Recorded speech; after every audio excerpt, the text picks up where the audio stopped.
Welcome everybody to Hope for Our Times, and we're doing live, and my guest today is Bill Salus. We're going to be talking about Israel, prophecy unfolding before our eyes. Is it? What's the end game for Israel? Let's get ready to rock and roll because things are moving in this world. Bill, thank you for joining me. And I woke up this morning to a WhatsApp from one of my good friends over in the old city of Jerusalem, and he said, by the time you get this, so it was like 1 a.m. here. He goes, by the time you wake up and get this, he goes, the way things are going here right now, Israel could be in peace and safety. He goes, it could be the most peaceful time you've ever had here before. But we look at things, because I'm going to be in Israel in another week, Lord willing. But if we look at things, Bill, I thank you so much for joining me today because I really wanted somebody on who could speak to the heart of the matter, walk us through things, a lot to talk about. This is live, so folks, we will take your questions. Bill loves answering questions. Bill, thank you for joining me. Oh, Tom, thank you for having me. And pray you have a wonderful trip in Israel coming up. That should be a real blessing. It's going to be great. We have a full trip too. A full tour group's going to be joining us. I can't wait to meet everybody that I haven't met yet. But Bill, let's just get right onto it. We've seen a lot of action over the last 24 hours. More to come. Let me ask you this. I want to walk through some things. You've written much about this. Let's just start here. Walk us through the process, Bill. 9 reasons, you've written about this, 9 reasons Israel will likely strike Iran's nuclear sites. And he's saying, listen, we're going to be dealing with Iran. We've been dealing with the Houthis. Let's get a little bit of current information from the last 24 hours, and then let's go through these different reasons. So update us on the last 48 hours and kind of work forward from there. Yeah, well, of course, now we're attacking the Houthi sites and trying to clear them up from shooting, the missiles that are vessels out in the Red Sea and the Gulf of Aden over there. That's a really important thing, and Trump is going ferociously on that. He understands that has to be done. I think they're doing that strategically for a couple of reasons. One is, of course, they want to have maritime traffic safe and sound through that region there. The Houthis have been blocking that off and costing billions of dollars as cargo vessels have had to travel around about to get to their destinations. But also, and we're going to talk about a potential strike of Iran by Israel and maybe even America, and 9 reasons.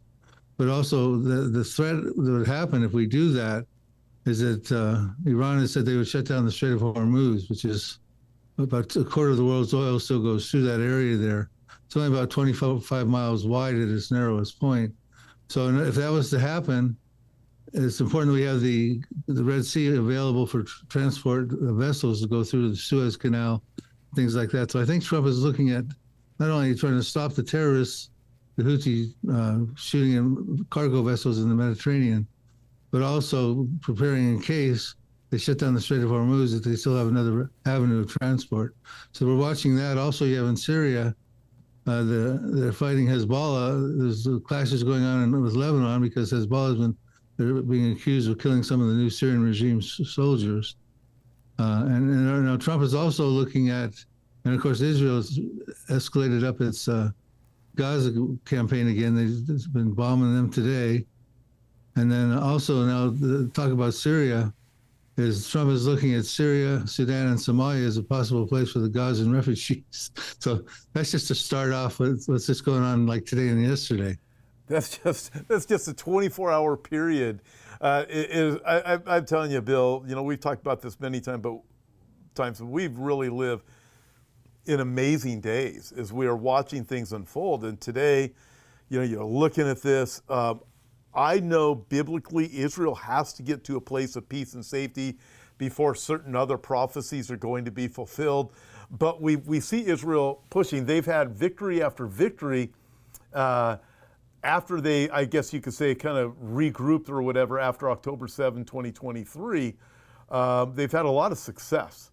But as we see things continuing to go, you've talked a lot about Psalm 83 before, and it looks like I saw just I think it was 2 weeks ago where the Druze are basically saying, hey, they're pretty much occupying all of southern Syria, it looks like. And the IDF is in there with the Druze, and the Druze have said, we want to be part of Israel. We don't, they're dependent upon the IDF for their protection from what's been going on in Syria too. But you look at this, and I think it was just the other day also when Netanyahu said, Gaza belongs to Israel, and we're going to take, and it's always belonged to Israel. It's part of Israel, and we're going to have Gaza. Gaza's going to be part of Israel. It's not going to be its own separate area anymore. Do you see things going that way? Well, ultimately, we know Gaza, which is part of the tribe of Judah, will be in the millennium handed over to Israel. But that's in the millennium. With respects to Syria, we know there's prophecies that are going to find fulfillment in Isaiah 17. Who's going to be in charge at that time? I used to think it would be the Assad regime, but now it's the new Syrian regime over there that's taken over. So there's going to be a destruction of Damascus that we're going to be watching for that. But when you talk about the IDF, Tom, they're en route to becoming an exceedingly great army in fulfillment of a prophecy in Ezekiel 37:10.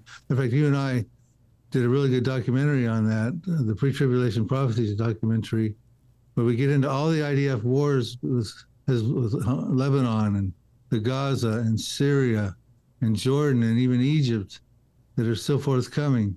So the Israeli Defense Forces are en route. They're a great army right now, but they're going to be an exceedingly great army, according to Ezekiel 37:10. So it's amazing to watch this unfold, and Israel is protecting that country.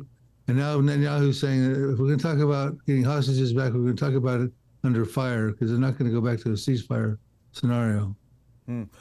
Bill, you were on recently, and we were talking about Zechariah chapter 12, where you have Israel that raises up. They're going to be like David at that time. Do you put that at the same time as this exceedingly great army that Israel rises up with? I do. I put Zechariah 12, 1 through 9 in relationship to the conclusion of the Arab-Israeli conflict. Verse 2 says that at some point, the surrounding peoples would attempt to lay siege on Judah and Jerusalem. That would be the Arab neighbors. They're also part of Psalm 83 Confederacy. And God says, when you do that, I'm going to make it a cup of trembling. And then it says what's going to happen is it's going to be a bad move for them, because we're told in Zechariah 12:6 that the IDF, the governors of Judah and the captains, the battlefield will be like a fire pan in the woodpile, and the IDF will be like a fiery torch, and the surrounding peoples laying siege on Judah and Jerusalem will become like burning like sheaves, and they will devour them. It says the IDF will devour them on the right hand and on the left hand.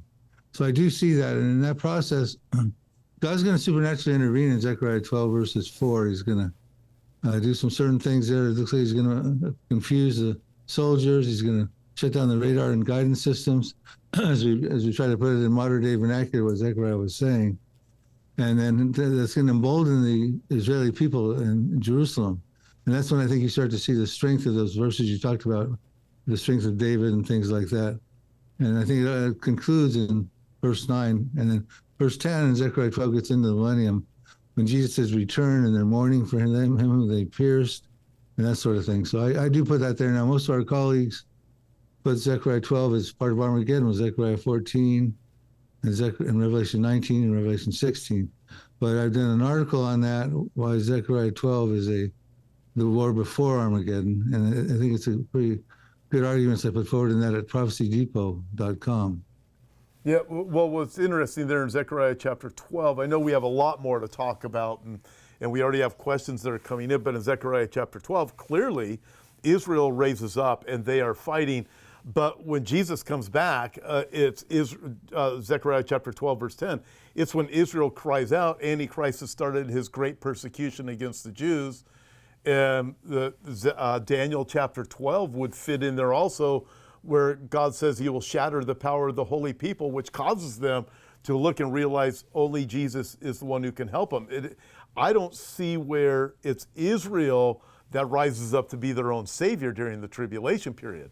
But before then is what you're talking about, where Israel's rising up with what we could be actually in the beginning stages of right now. Would that be a correct assessment according to your thinking?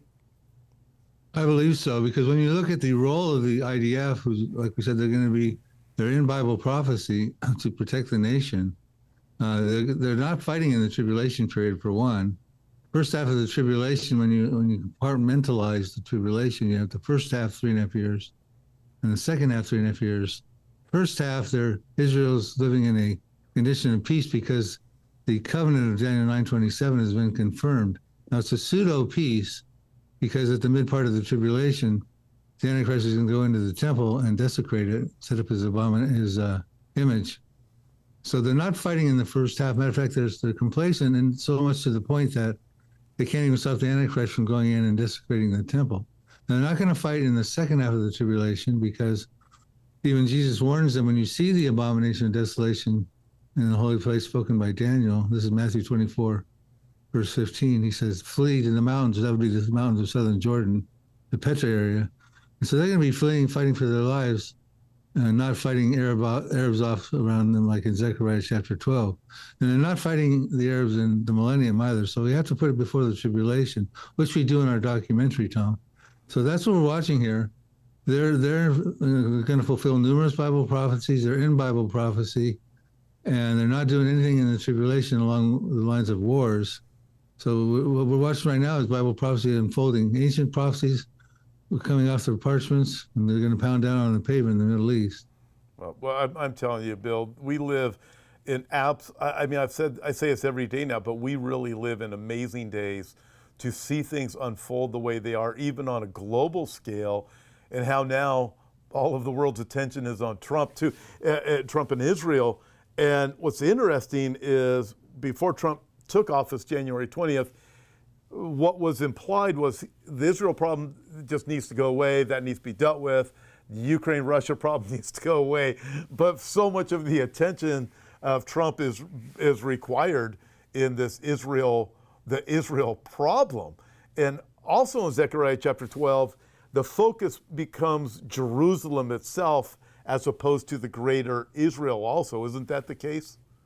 Yeah, correct. They're trying to take over Judah and Jerusalem because the surrounding peoples will lay siege on Judah and Jerusalem. That's an unsuccessful siege, and we said why the IDF will defeat them. We also look at Isaiah 28, verses 20 through 26, namely 24 through 26. And it talks about these same various Arab countries that fought against Israel in 1948, 1967, 1973.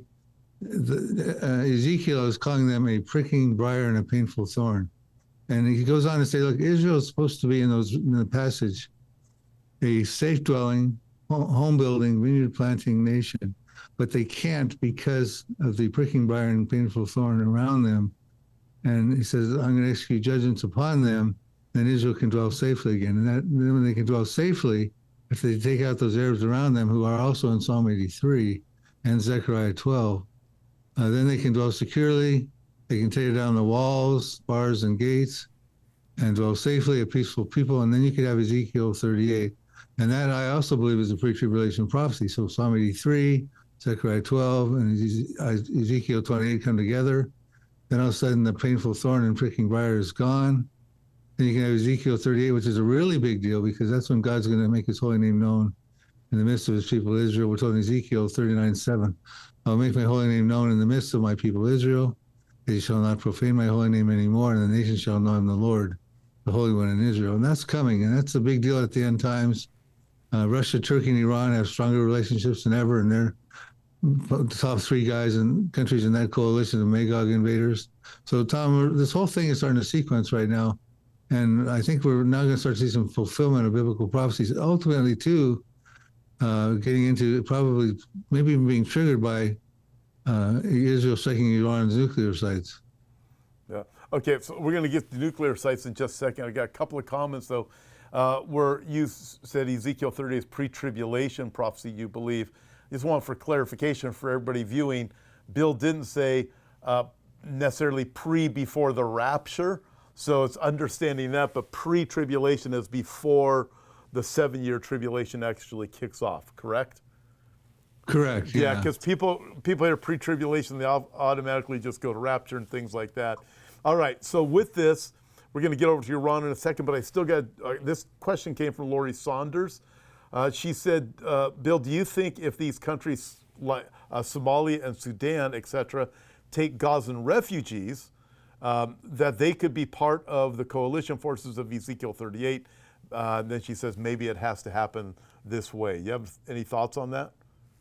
Well, I do believe the belligerents in Ezekiel 38 of the coalition that put together Gog and Magog puts together the invaders would include Sudan and Somalia. That's a general consensus. So if there are refugees there, then of course they would probably be glad to fight and come and take over Israel and hopefully get back to what they would call their homeland in the Gaza, which is a farce. But so if they do, if that happens, I'm not so sure that's really going to happen though, Tom. I mean, the Arabs are really opposing that. Egypt came up with its silly plan that's not going to work. And now Israel's saying, well, we're going to bomb up. They're bombing up more Damascus. They're killing more and more Gazan people. They have to now because supposedly Hamas has got another 20,000 plus troops since the start of the war recruited. And since the ceasefire, they got thousands within that 20,000.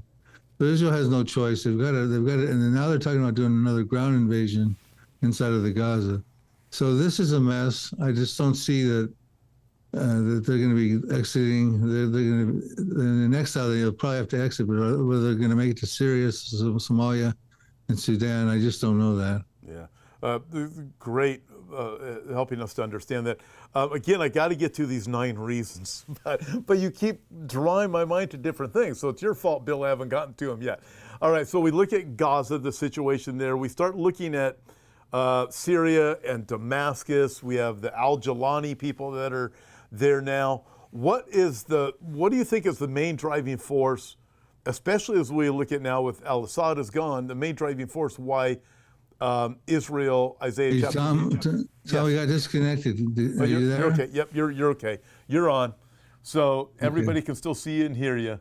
So you just froze up for a second, but it was good. I was still talking. So Isaiah chapter 17 with Damascus, what do you see as the main reason why Israel would take out Damascus? You and I both have talked about them taking out Damascus based on Isaiah 17, but Al-Assad is gone. Al-Jalani's in. I think Al-Jalani may be worse than Assad was, but what do you think would be the reason for Israel doing this? Well, we're told the reason in Isaiah 17 verses 14. It says basically, let me go through Isaiah 17, 1, 9, and 14, because that's how we get to the reason. Isaiah 17:1 says, behold, the burden against Damascus, behold, Damascus will cease from being a city, it will be a ruinous heap. And we find out in verse 9 who is responsible for that. We're told there's desolation caused by the children of Israel. Here we go again, the IDF. And then we're told in verse 14, one night you see him, speaking about Damascus, in a masculine pronoun, but in the morning he is no more. This is the portion of those who rob us and plunder us. So in other words, in self-defense, whoever the regime is in charge in Syria, and probably in concert with other Arab countries, Israel has to take out a massive city and use probably a nuclear weapon to take out Damascus. So in my estimation, it's going to happen pretty soon. And right now, whoever's in charge is probably going to be the culprit. And they don't like Israel. They're a bunch of terrorists, and Israel knows that. That's why when the new regime came in, Israel immediately took out Syria's navy and missile defense systems and their army, their weapons depots. They shut off that whole pipeline from Iran to Hezbollah through the corridor of Syria. I mean, they know what they're dealing with there. They don't trust that Syrian regime at all. Yeah. Let me go here over to Iran. So let's work through this. And I still have questions coming in. Bobby, I will get to your question in a few minutes, but I've got to get here. Let's go through some of these reasons. We have 9 of them. Why Israel will likely strike Iran's nuclear sites. Let's start at the top and work through them, Bill. Number one. Yeah, the first one, Tom, and I wrote an article on this. They can read it at prophecydepot.com. Israel has a history of striking nuclear facilities. They've already struck 2 in the Middle East. In 1981, under Operation Opera, they struck the Osirak nuclear reactor in Iraq at the time of Saddam Hussein. and they employed the Begin doctrine at that time. That's when the Begin doctrine became implemented, and we'll talk about that as reason number 2 in just a moment. But they also, and then in 2007, under Operation Orchard, they struck the Al-Kabar site in Syria. So these are preemptive strikes. So Israel has a history of striking nuclear facilities and preemptively. And that's part of the Menachem Begin, which, number 2, the Begin doctrine, was established by Menachem Begin in 1981. And here's what that's about. I'm going to read it, part of the article. This is a quote from Wikipedia, so you understand. This is Israel's modus operandi when it comes to nuclear and weapons of mass destruction and their enemy neighbors around them. The Begin doctrine is a common term for the Israeli government's preventative strike counter-proliferation policy regarding their potential enemies' capabilities to possess weapons of mass destruction, particularly nuclear weapons. The doctrine was enunciated by Menachem Begin in June of 1981, and of course that's when he employed it to take out a Iraq nuclear reactor. So they have a history of doing it. They do it. They're probably going to have to do it again. But they might have to do it alone, though. America may join them. We'll have to see. So as we move on from here, we have all these different dynamics that are taking place. Let me get to number 3, Bobby. We'll get to your question in a minute, but let me get to number 3. Number 3 on your list, Bill, I believe it is Israel has vowed to prevent Iran from getting a nuclear weapon. So we move on from the Begin doctrine, Israel's history, but they vowed they will prevent it from happening. So we hear this. We now have Trump who's saying we aren't going to, but we'll get down to that reason a little bit later. But nevertheless, we work through this. Yeah, well, even as far back as 2013, Benjamin Netanyahu was saying we're not going to allow them to get a nuclear weapon. And he continues to echo that sentiment even at the present time. But again, now he's not alone now because Trump is saying the same thing. So this is really building into a hot point right now. And also number 4, that reason is number 4th reason is Israel has destroyed Iran's primary missile defense systems, rendering Iran vulnerable to an Israeli strike on its nuclear facilities. So basically when they did that attack back in October of last year, they took out primary sources of the missile defense system. One of the articles that came out was the Times of Israel was very telling. It says Israel took out primary Iranian air defenses, left it essentially naked. So Iran has never been more vulnerable and susceptible to attack. And so at this point, Israel's got that to their favor as well. And then the 5th reason is Israel will likely have America's approval through Donald Trump's presidency. And we know that's a fact. He's already encouraging them to do what they got to do. He's supporting them in the Gaza. And he's even talking to himself about maybe even, here's an article that says, in December of 2024, Trump team weighs options, including airstrikes, to stop Iran's nuclear program. That was in the Wall Street Journal. He's already considering options. So if he's considering, he's certainly going to support Israel if they want to do that. Mm-hmm. Bill, you've talked about the prophecy from Jeremiah and Elam. You and I have had that conversation, but I find it so fascinating because, I'm just, knowing you for a number of years now. I remember when I first met you, it was several years ago. I think David Hawking had a conference at our church. It was probably 2007, 2008, 2009, somewhere in there.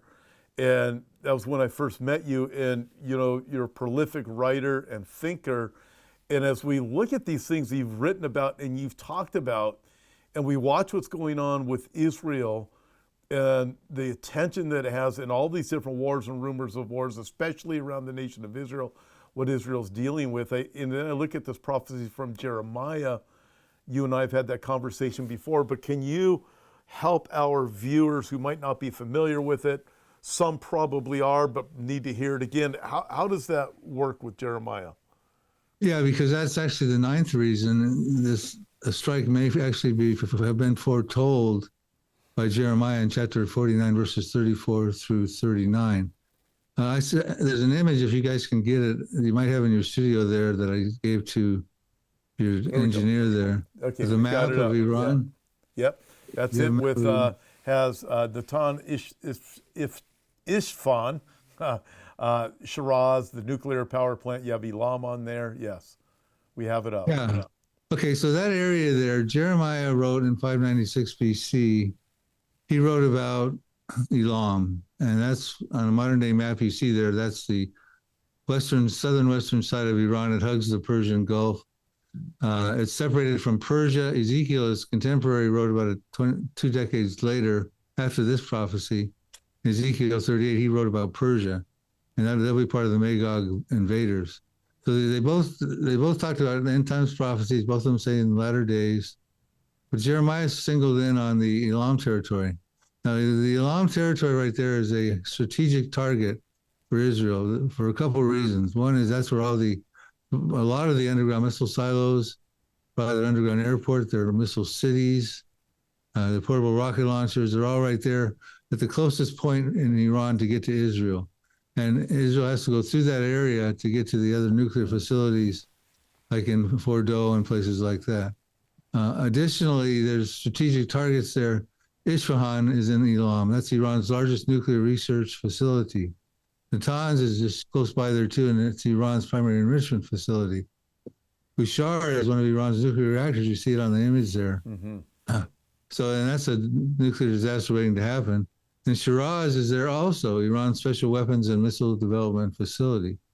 So this is, in my estimation, that's a strategic target. And if they do strike Iran's nuclear facilities, they would strike probably those primary targets right there as well, Tom. Wow, this map is really good. Can you put the map back up for just a second? Because when you look at this, and you can see also the proximity that Saudi Arabia is to Iran, and Saudi Arabia obviously has big concerns about Iran. I mean, that map is very revealing. Bill, you've talked a lot about Elam. What's also, I had Hormuz Shariat was on our program not too long ago, and you introduced me to Dr. Shariat some time ago, but with that, there's so many people in Iran that are turning to Christ. And you've also talked about that when this does take place, you've made it very clear when you look at the prophecy, Elam's going to be dealt with. The nuclear areas of Iran are going to be dealt with. Trump is talking about it now. That was point number 5. But as we watch this, there's a lot of people studying Bible prophecy that say, you can't take that part literally, although they'll take other things literally, even within the prophecy community. So you bring it up, and we watch these things, and you based upon the Bible several years ago about the problem with Elam. And now we look at it, and we're going, okay, it looks like Israel's going to have to deal with it. And yet at the same time, doesn't that prophecy in Jeremiah 49 also state that Elam will become a throne for the Lord of Israel? Yeah, it does. I'll just do a really brief summary. I can do it in a nutshell version for your viewers. Basically, what this prophecy talks about, it's 6 verses. There's going to come a time, Jeremiah says, where the Lord is going to be fiercely angry with the leadership of Iran, and I believe that time is now. There's no evidence that this has ever been historically fulfilled at the time of Nebuchadnezzar or Cyrus or Alexander. So it's an impending prophecy. I think it's about ready to happen. And the reason he's angry with them is because they want to launch something lethal somewhere. And in his anger, he's going to stop that. He says, I will break the bow of Elam at the foremost of their might. In other words, their missile launching capabilities. At the foremost of their might, it'd probably be nuclear. Some of us believe Iran has 4 or 5 explosive-ready nuclear weapons already on the shelf. We're not sure, but we think that they probably already have some. He says he's going to break the bow and prohibit them from launching that lethal weapons missile somewhere, and that somewhere is probably Israel. But he says when he breaks the bow, it's going to create a huge disaster, and it's going to create a worldwide dispersion, like a humanitarian crisis. So that's why we get the thoughts, well, maybe this will be a nuclear scenario. It goes on and says that the enemies, many of enemies at the time. So we have Israel, we have America, we have some of the Gulf states over there. So there's all these ingredients are already in play right now. But you're right, it does say then, and this is when Hormuz Shariat brings up, he says, this prophecy is, well, I've actually talked on Hormuz's show, his satellite TV show, into Iran on this prophecy. And many of the Iranians are very excited about what you just said about the throne is going to be set up in Elam. So it says that ultimately there's going to be a throne in Elam. God says, I will set my throne in Elam. It's the same word as in Jeremiah 3. The throne will be in Jerusalem in the millennium. It's in the throne, heaven is my throne, earth is my footstool in Isaiah. Same word. So is it going to be a literal throne in the millennium? Or that we don't know. But the Iranians are very excited about that. And it also then says, after the exile, and after the potential nuclear strike, whatever it may be, and the fleeing and the humanitarian crisis potential, he says, I will return the captives, I will restore the fortunes of Elam. So basically, there will be an Iranian remnant, is what we're being told there. People who come to know the Lord in the tribulation period. The Iranians now who know the Lord, they'll be raptured, but the ones who don't know the Lord, who will get exiled, some of them who will survive the tribulation, they'll become like sheep Gentiles, perhaps, and they'll be brought back into the land of Elam there to be restored their fortunes, just like there'll be a Jewish remnant, an Egyptian remnant, an Assyrian remnant, and a Jordanian remnant. There will be an Iranian remnant, but they're going to have to go through the two prophecies, the double trouble. Jeremiah 49, Elam, and Ezekiel 38, Persia. Now, the Gog and Magog invasion. Now, Jeremiah 49 does not totally destroy Iran if this is correctly discerned, because they have to live again to fight in Ezekiel 38. And I think some of our colleagues have struggled with how can they be in this prophecy be for our time when it'll affect Ezekiel 38. No, it won't. Matter of fact, when you look at Ezekiel 38, I'll just say this tongue in cheek, I may be making a bigger deal than I should. But you have Gog and Magog, you see basically Russia and Turkey are the lead players in that confederacy. Then you go down a few verses and you see that an honorable mention is given to Persia with Ethiopia and Cush and etc. Now, I'm not saying that, but maybe it's not the same Iran. Maybe they're compromised even more by the time they enlist with the Magog invaders. Well, it's just, all this is so fascinating. I know you've written extensively about this. You have books that are available. You also have all these articles on your website. I mean, it's like, I'm thinking people who have Bill Salus books are getting ready to dust them off and reread them, because it's just, I don't know, to me, when you look at God's word, if you take it literally, you start to realize the things that are coming together. Bill, let me ask you this. Bobby, I promise I'll get to your question in a few minutes, and I know there's more questions too. But Bill, how can people connect with you? And again, I want to remind everybody, Bill writes extensively, has so many wonderful things on his website. Bill, how can they connect with you? Yes, they can go to my website, which is prophecydepot.com, prophecydepot, like homedepot.com. And we've got lots of articles and videos. We've got a YouTube site also. You can just type in Bill Salus, S-A-L-U-S, and you'll find it. We do a lot of shows and videos there as well. I've written 11 books and 11 DVDs. We have an online store. And among those DVDs, Tom, is one I recommend if they're interested in this show.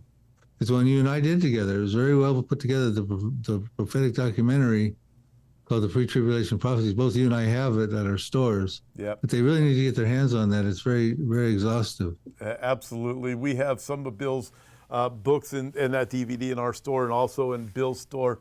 Listen, folks, if you really want to learn, if you're willing to say, let me take a look, and you haven't just made up your mind just because you just don't want to believe it, listen, I would encourage you to read and examine and start looking at the prophecies that you haven't looked at yet, and go, it's just not a coincidence that certain things are happening.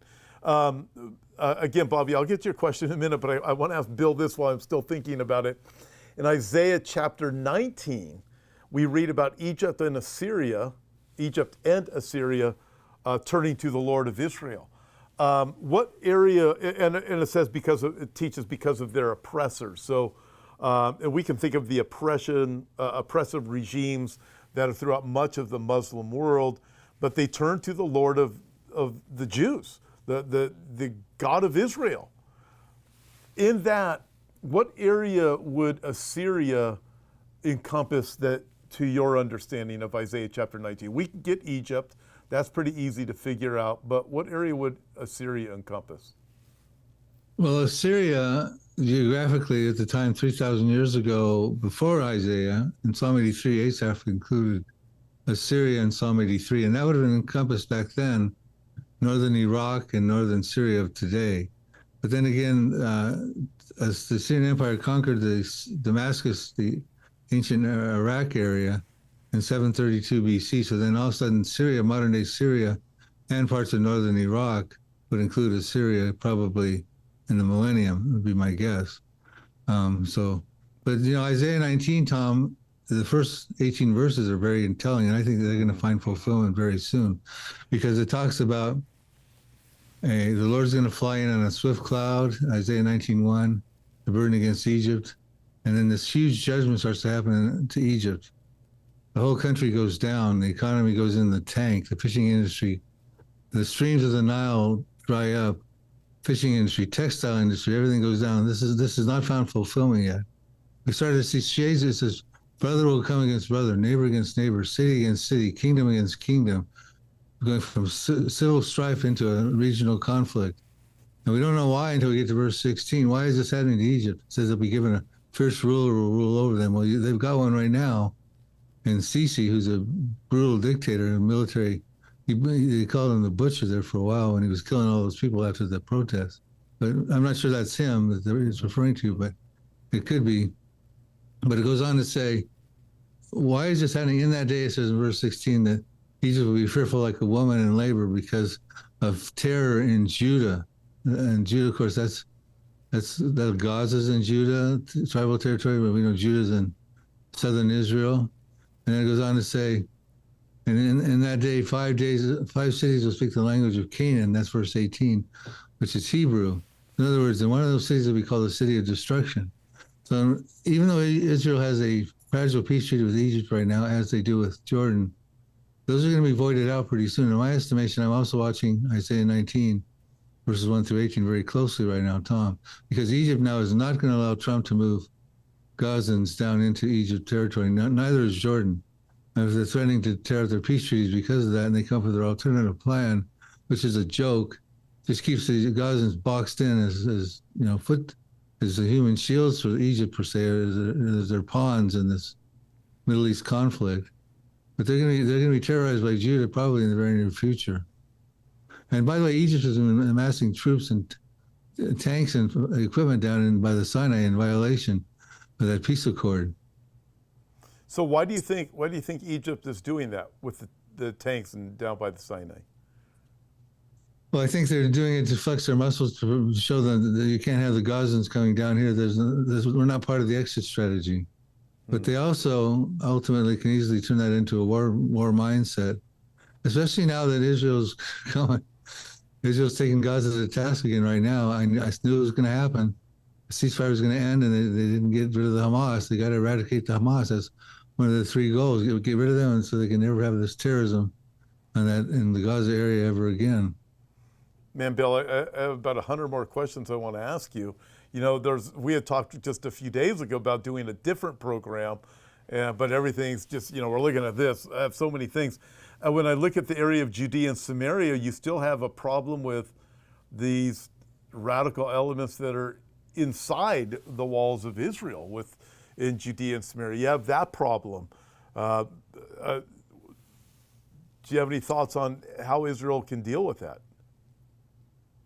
Well, they are. They're part of the Israeli Defense Forces. I mean, the so-called West Bank, which is Samaria and Judea, is in a lot of trouble right now. There's a lot of soldiers over there taking it to task. That's going to be dealt with as well. That's going to all be given over to Israel, of course. Obadiah tells us, and the Israeli Defense Forces, Obadiah chapter 1, verse 18, it says, the house of Judah house of Joseph will be a fire, house of Judah, I'm messing it up. House of Israel will be a fire, house of Joseph a flame, that's the IDF. And they shall devour all of Esau's descendants, and there'll be no survivor. And then it goes on to talk about they're going to annex the territory. They're going to annex part of southern Lebanon, as far as Zarephath, which is just between Sidon and Tyre. They're going to annex all of Judea and Samaria. They're going to annex southern Jordan. They're going to take over the Gaza area. This is all in Obadiah chapter 1. So basically, that's just temporary now. That's all going to, as the war proceeds, that's going to be gone by as far as I can tell from prophecy. Yeah. I had Avi Lipkin on not too long ago. By the way, Avi's going to be joining me while I'm in Jerusalem, too. He'll be in person there, but he's just convinced there's going to be all kinds of Jews that are going to be doing their Aliyah. They're going to be moving back to Israel from the U.S., and they'll be occupying those areas in safety in the areas of Judea and Samaria. And he was basing it based upon his knowledge of the dynamics of things that are going on in Israel and geopolitics within the world. He said it's going to happen. And it's a great conversation with him. I know you and he are friends. But it has to go that way. And you just pointed out the prophecies from Obadiah. And I do know the IDF, they're going door to door and taking out some of these people that they know are in there that are causing problems. And so it's interesting. Since October 7th, there hasn't been a whole lot within Judea and Samaria. So much so, Bill, that I'm in coming up also in Israel. It looks like I'm going to have an opportunity to be going into some of those areas in Judea and Samaria because it's a little bit safer now there. I mean, people are thinking, well, how could it be? But you know what? Things are moving. Oh, yeah. And there's two, I would agree with Avi for two reasons. One is, at some point, Israel is going to be a greater, safer, wealthier nation, and that's the Israel we find Ezekiel chapter 38, dwelling without walls, bars, or gates, peaceful people, and the receipt of great plunder and booty. I think part of that, it says that plunder and booty is, the Hebrew word is shalal, which means spoil from the death spoil, one way to interpret that. I think what's going to happen in Israel, when they win the war, they're going to annex Jordan. That's in Jeremiah 49 and Zephaniah 2. They're going to take that as part of the promised land. And they're going to need manpower to get over there to exploit that, develop the resources. And it's going to be a safer Israel. I think you can find a lot of Aliyah. And also the persecution, anti-Semitism is going to increase in my estimation. It's not really going to be safe for people in America, for the Jews anyways. In America and the UK and places like that, they're going to feel inclined when it's a safer Israel to make Aliyah, in my estimation. Yeah, I'm telling you, it's getting safer and safer there for them, and less safe in the Western world. Okay, Bobby Munt asked this question about a half hour ago. Finally getting to it. What is Bill Salus' take on Russia being invited into Syria? Well, Russia and Turkey and Iran, of course, have had meetings, quite a few meetings since the Syrian Revolution, especially since it's concluded, because they all had interest in Syria's reconstruction. Turkey, of course, is concerned they don't want the Kurds to get involved and expand territorially and get their own state. Russia was down there helping them militarily. Iran, of course, had Assad regime, had supply routes getting weapons into Hezbollah's hands. But Russia has always wanted to have their hand in the pot of the Middle East, in contrast to America. But in my estimation, Turkey, Russia, anybody involved, when Isaiah 17 happens, they're all going to flee. They're going to see what happens with Israel. Israeli defense forces are going to take out Syria. And it says in Isaiah 17:9, his strong cities and Damascus will be desolation. So it's not just Damascus that the IDF strikes, the other major cities. And of course, we know, Tom, almost daily Israel is striking places in Syria, even Damascus. Even with the new regime, they've been striking this last few days again. Joshua Beersford, he says, Bill, is Israel likely to launch surface-to-surface missiles first at Iran this time? Surface to surface, I don't know. I mean, I don't know what their plans are. I do think they're going to strike. And I think they're going to strike pretty soon. They might strike in coalition with Trump.